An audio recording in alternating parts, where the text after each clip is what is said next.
morning, OB, and happy Friday to all. Welcome back to another episode of OBTV. I'm Jonathan Vo. And I'm Kenny Tran. This week, we will be discussing the drive and spirit behind competition. Many people associate competition with athletics and sports, but it very often goes beyond that. Let's go to Jerlise to see what she has to say about the connotation of the word competition. Hi, I'm Jerlise Kansal, and I'm here with this week's OB360.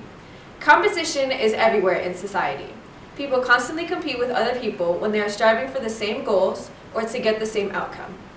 In fact, most of us, when we hear the word competition, think of sports. But there are so many different types of ways in which we can compete. Battling with each other allows us to express ourselves, improve our skills, let out our aggression, and it pushes us to improve our performance. It exists in every aspect of our lives.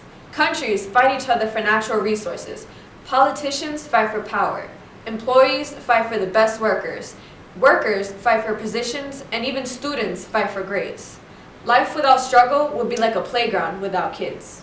To flesh out this concept, here's Ashley with the results of the poll that the OBTV crew took on what people think when they hear the word competition. Thank you, Jerlise. We interviewed 57 people, and out of those 57, 44 voted for sports, 3 education, 4 career, and 6 other.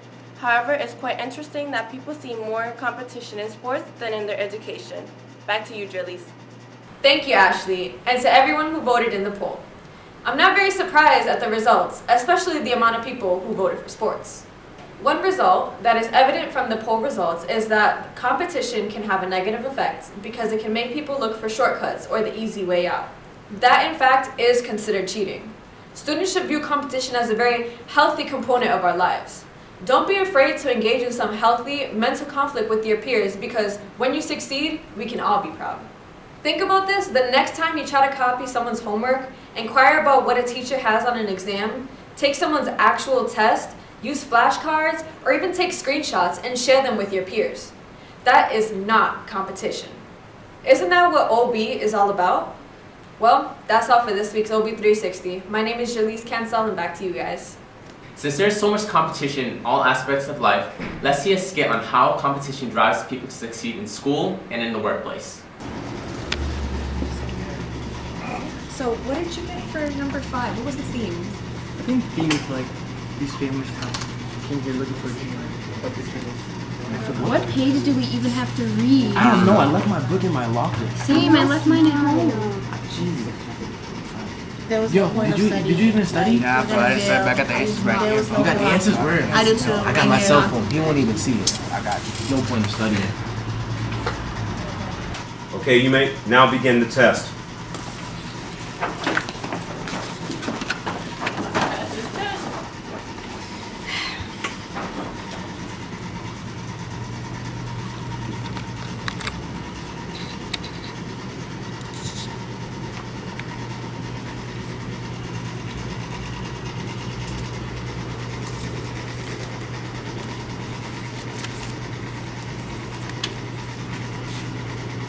What's this?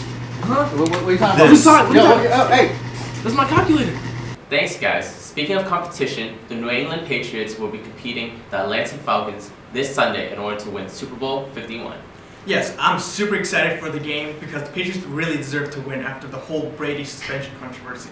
It will be a big slap on the face for Roger Goodell, so good luck to them. Since this whole show is focused on competition, the wrestling team competes with wrestlers from all around Boston, even some college teams. Let's go to some members of the wrestling team to learn more about what they are about.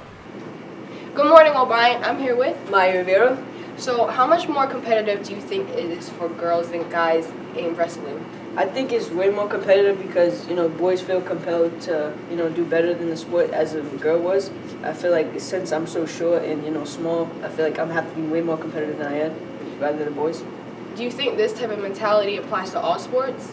Usually, yes, because I feel like the boys think they're always better than the girls. So I feel like we have much more to prove.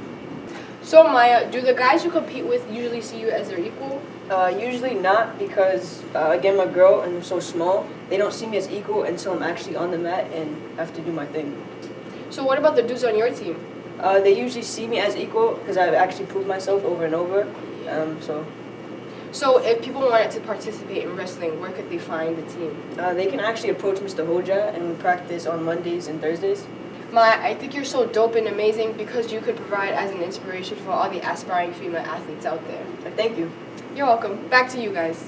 Maya Rivera is amazing, but her being on the wrestling team does not surprise me. Why is that? As a young male with 2 older sisters, I understand that they have to work twice as hard as men to receive half the credit. Take for instance the WNBA. The New York Times recently highlighted that female players compete as hard as men, but only receive a pittance when it comes to salary. Well, that's all for this week's episode of OBTV. Remember guys, healthy competition is good competition. I'm Kenny Tran. And I'm Jonathan Vo. We are the best. We are O'Brien. See you next week.